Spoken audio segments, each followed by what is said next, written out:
Fim do DF-Trans, o governador Ibanez Rocha manda projeto que quer acabar com o órgão à Câmara e pede urgência. Cachumba, a doença que pode ser evitada com vacina, volta com força no DF, aumentando a procura pela tríplice viral. Educação, ministro da Educação diminui o tom, assume postura mais técnica e chama reitores para uma conversa um dia depois do país ser tomado por manifestações. Olá, eu sou Rodrigo Orengo e começa agora o Band Cidade, primeira edição.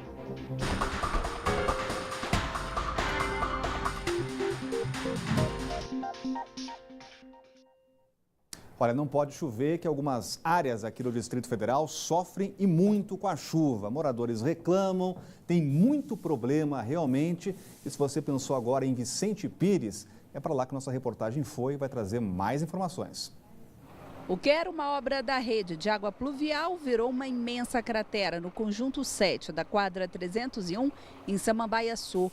Marcelo só viu o estrago causado pela chuva que caiu na noite dessa quarta-feira, quando tocou a sirene do Corpo de Bombeiros. Só viu o estrago mesmo em torno de umas 10h30, 11 horas, quando o bombeiro chegou, né? Porque meu bloco é o último de lá.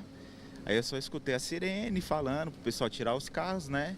E assim, no grupo do condomínio mesmo que falaram que tinha abrido um buraco aí por causa da chuva, né? Já o Edivaldo sentiu o reflexo dos problemas causados quando tentava chegar em casa pela manhã. Com a rua interditada, ele precisou dar uma volta maior para entrar no prédio. Daqui ali para o portão do meu prédio são uns 30 metros. Agora eu vou ter que dar uma volta que deve dar 1,5 km. E os estragos não foram apenas em Samambaia. Em Ceilândia, carros foram levados pela força da enxurrada. Em algumas ruas foram formados verdadeiros rios. Já aqui em Vicente Pires, região que está tomada por obras, a gente vê lama por todo lado. O governo afirmou que aproveitou os dias sem chuva para tocar as melhorias previstas para a cidade. Mas a previsão é que só em 2020 as obras fiquem prontas. Enquanto isso, o seu Walter e a dona Terezinha terão que andar se apoiando para evitar que caiam na lama. A esperança é que isso venha logo a resolver o problema. O seu Donoir, que saiu de casa só para comprar pão, diz que quando a chuva caiu ontem já sabia que o estrago seria grande em Vicente Pires. Choveu, pode preparar para lama, barro à vontade.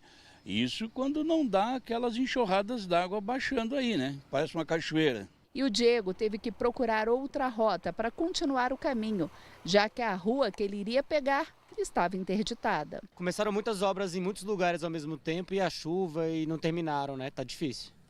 Quebrando os carros, fica um pouco complicado. Enquanto a chuva não volta, as máquinas continuam trabalhando para correr contra o tempo e evitar mais estragos na região. Problema que parece interminável, a gente vai conversar sobre este assunto com o Cláudio Humberto, já está com a gente por aqui. Muito boa tarde, Cláudio. Boa tarde. Dá para ter esperança lá, o morador de Vicente Pires, que as coisas vão melhorar? A gente espera que sim, né? Essa situação se arrasta há vários governos, né? E tudo começou em razão exatamente da ocupação absolutamente desordenada, não é? E as invasões, etc. e tal. Isso acaba, a natureza cobra o seu preço e está aí. Aquilo ali nasceu, na verdade, para ser uma área produtora de alimentos. Foi para isso que Vicente Pires foi projetado. Ali era um local de chácaras, de plantio de hortifrutis, etc. Houve uma produção, um período, uma produção importante de morango, por exemplo, mas depois começaram as invasões e os governantes fecharam os olhos a isso. E, ao mesmo tempo, também não tomaram as iniciativas adequadas para dotar Vicente Pires de uma infraestrutura minimamente decente, e é isso que a gente assiste hoje. Agora, o governo corre atrás para tentar arrumar essa situação crítica e usando um dinheiro público que poderia ser aplicado em outras coisas. Mas é necessário, sim, socorrer as pessoas de Vicente Pires que não aguentam mais de tanto sofrimento. Filas intermináveis, catracas quebradas, bloqueio irregular do passe livre estudantil e inúmeras reclamações. Esses foram alguns dos motivos que levaram o GDF a apresentar um projeto de lei para acabar com o DF-Trans. O documento foi entregue ontem à Câmara Legislativa e o governador Ibanez Rocha pediu urgência na aprovação. Em uma sessão quase vazia, a Câmara Legislativa leu a mensagem encaminhada pelo Palácio do Buriti, que trata do projeto que extingue o Departamento de Transportes Urbanos do Distrito Federal, o DF-Trans. Extinção do Transporte Urbano do Distrito Federal, DF-Trans, criada pela Lei 241, de 28 de fevereiro de 1992, da outras providências. A medida é uma promessa de campanha do governador Ibanez Rocha, que já tinha falado em acabar com o órgão por causa dos problemas no sistema de bilhetagem. O estopim para que o governador anunciasse o processo para o fim do departamento foi o problema com 27 mil cartões de Vale Transporte, mas a vida de quem depende do DF-Trans não tem sido fácil há muito tempo. A equipe da TV Band tem acompanhado a saga dos passageiros de filas longas, demora no atendimento, catracas quebradas e bloqueio irregular do passe livre estudantil. Por isso, o GDF propôs que o sistema de bilhetagem do transporte público fosse transferido para uma subsecretaria da Secretaria de Mobilidade. A proposta também prevê que seja repassada ao Banco de Brasília a comercialização e o processamento dos créditos do sistema de bilhetagem automática. O projeto ainda precisa passar pelas comissões de Transporte, de Orçamento e de Constituição e Justiça da Câmara Legislativa antes de ser finalmente votado no plenário da Casa. Cláudio Humberto, o DF-Trans vai deixar alguma saudade aqui no DF? Zero saudades, né? A gente aqui há anos vem, inclusive, pregando isso, né? Pedindo que o governo extinga ou acabe de uma vez por todas essa porcaria desse DF-Trans, que foi criado em 1992 para resolver o problema.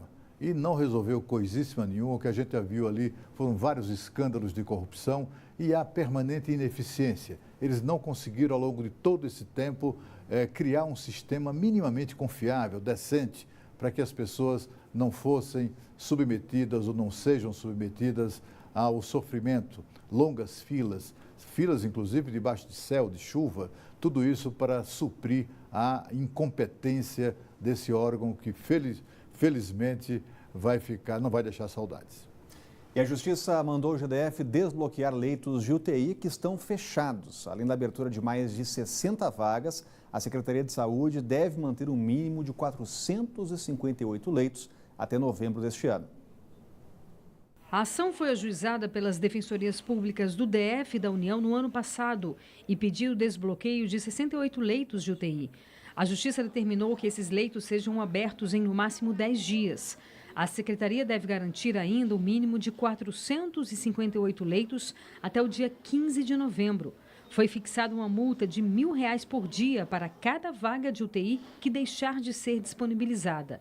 Atualmente, a rede pública de saúde do DF conta com 384 leitos de UTI, mas 24 estão bloqueados por falta de pessoal ou de manutenção. 114 pacientes estão na fila de espera. Em nota, a Secretaria de Saúde informou que trabalha para garantir que a decisão seja cumprida no prazo determinado.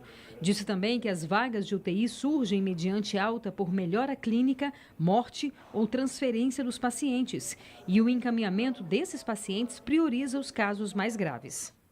Cláudio Humberto, como evitar esse problema de pessoas que precisam do leito da UTI e não tem lá o leito disponível? Exatamente. Olha, houve o problema começou, na verdade, no governo de Agnello Queiroz, quando, em razão da pressão de sindicatos e tal, criaram as leis marotas aqui no Distrito Federal, que determinam a quantidade mínima, um número mínimo de profissionais de saúde para cada leito.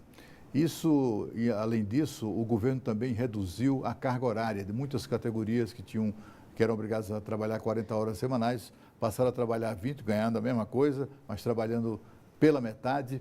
E com isso, na hora de fazer a contagem para ver o número de leitos disponíveis, o número de profissionais disponíveis, o número de profissionais não chega em razão dessa legislação marota para atender à exigência. É por isso que o governo é obrigado a simplesmente fechar os leitos, né? Simplesmente bloqueá-los. Trata-se disso.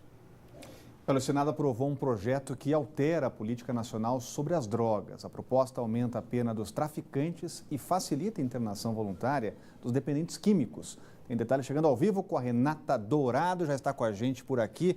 mesmo com toda aquela confusão de ontem, teve projeto importante aprovado, né, Renata? Boa tarde. Que bom que teve, né? Tiveram consciência de aprovar um projeto muito importante. Muito boa tarde para você, Rodrigo, para o Cláudio, para todos que estão aí nos acompanhando. Então, esse projeto já havia sido aprovado pelos deputados e agora, com a aprovação dos senadores, ele segue direto para a sanção do presidente Bolsonaro. Um projeto muito importante que já estava sendo analisado no Congresso Nacional desde 2010.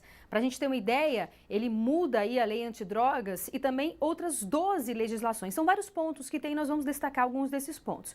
Como você bem disse, ele aumenta a pena mínima para o traficante, para o chefe de quadrilha, passando de 5 anos para 8 anos. Ele também fortalece aquela internação involuntária, que é quando o usuário de drogas, ou seja, a pessoa que passa por esse problema, ele está tão imerso naquele submundo que ele não tem a escolha, né? Ele não sabe nem o que é melhor para ele. Então, muitas vezes, a própria família tem que ir atrás ali da justiça para que ele possa ser internado contra a vontade dele. Então, a lei facilita esse processo. E a lei também, ela fortalece as chamadas comunidades terapêuticas, que são aqueles locais de internação dessas pessoas. A gente sabe que o Estado, ele não tem estrutura para atender essa demanda. O problema é muito sério, Rodrigo, para a gente ter uma ideia, entre 2010 e 2015, o número de mortes ligadas diretamente ao uso de drogas aumentou 60%. Então, não adianta fingir de conta que não existe, porque bate sim na nossa porta. Então, vai fortalecer essas comunidades terapêuticas, fazendo inclusive com que até 30% do imposto de renda seja destinada a essas comunidades terapêuticas. Mas tem também um outro problema que é muito sério. Em junho do ano passado, o Ministério Público fez uma inspeção nessas comunidades terapêuticas, muitas inclusive religiosas, e encontrou várias irregularidades. Essas pessoas sendo tratadas de forma desumana, dormindo em locais extremamente inadequados, com alimentação também inadequada, muitas vezes passando o dia todo sedado, ou seja, não recebe o tratamento adequado e importante para que ele possa se livrar do vício, porque obviamente o objetivo é esse, né? Dar uma nova oportunidade para essas pessoas. Então, os críticos, ou melhor, não é nem uma crítica, mas fala o seguinte, precisa fortalecer a fiscalização desses locais. Então, uma lei muito importante que abrange pontos também muito importantes, mas a fiscalização dessas comunidades terapêuticas, desses locais que abrigam esses usuários de drogas, essas pessoas que estão doentes e que passam por essa dificuldade, também precisa aumentar, precisa fortalecer, e é isso que essas pessoas querem também passar para o governo. Mas, sem dúvida nenhuma, é uma lei muito importante e a gente espera, sim, que melhore, né, não só a vida dessas pessoas, mas a gente sabe que muitas vezes as drogas estão diretamente ligadas à violência que atinge a todos nós. Então, que a gente consiga melhorar esse panorama como um todo. Rodrigo. Obrigado, Renata. Tratando de questões importantes lá do Congresso e, olha, seguir a repercussão política da quarta-feira de protestos pela educação no país inteiro. Depois de falar em balbúrdia, o ministro assume um tom mais técnico e chama reitores para uma conversa. O Band Cidade volta já.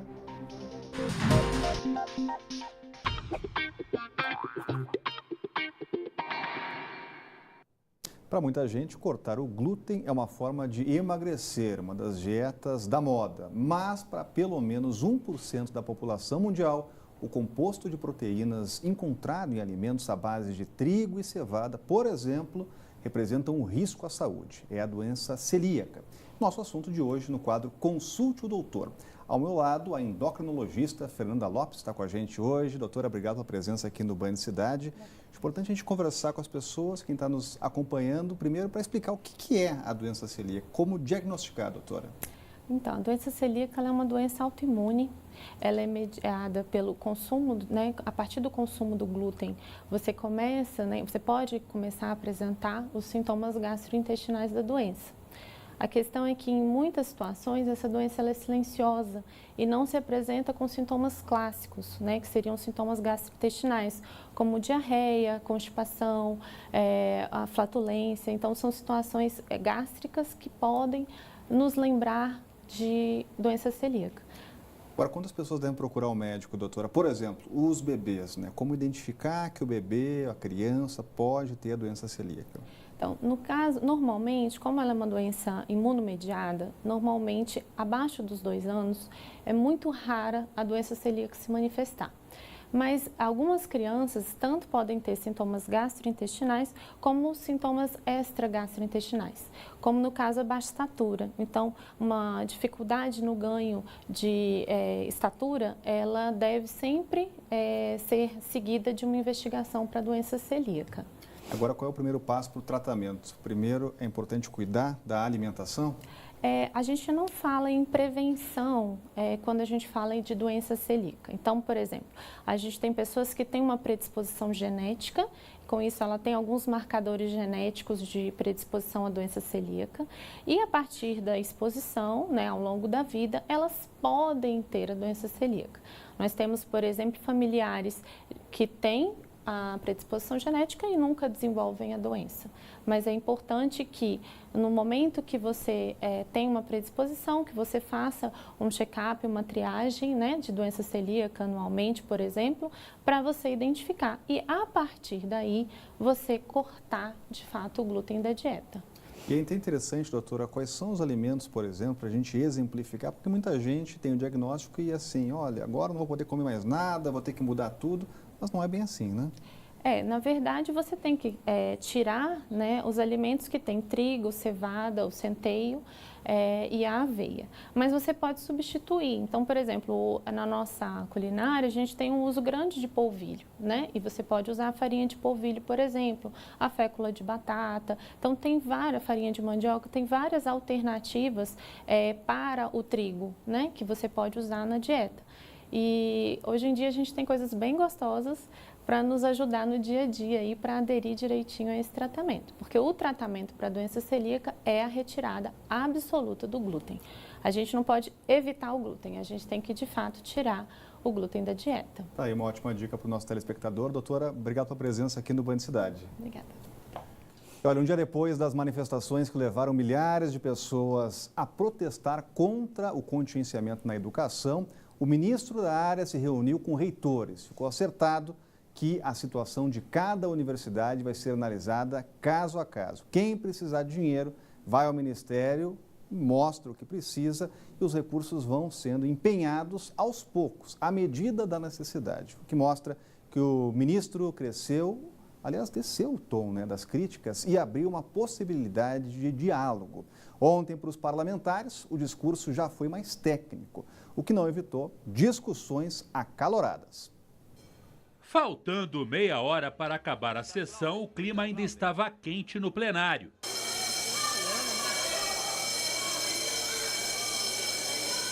O empurra-empurra foi entre deputados da oposição e da base governista e espelhou bem a tensão durante a audiência que ouviu o ministro da Educação.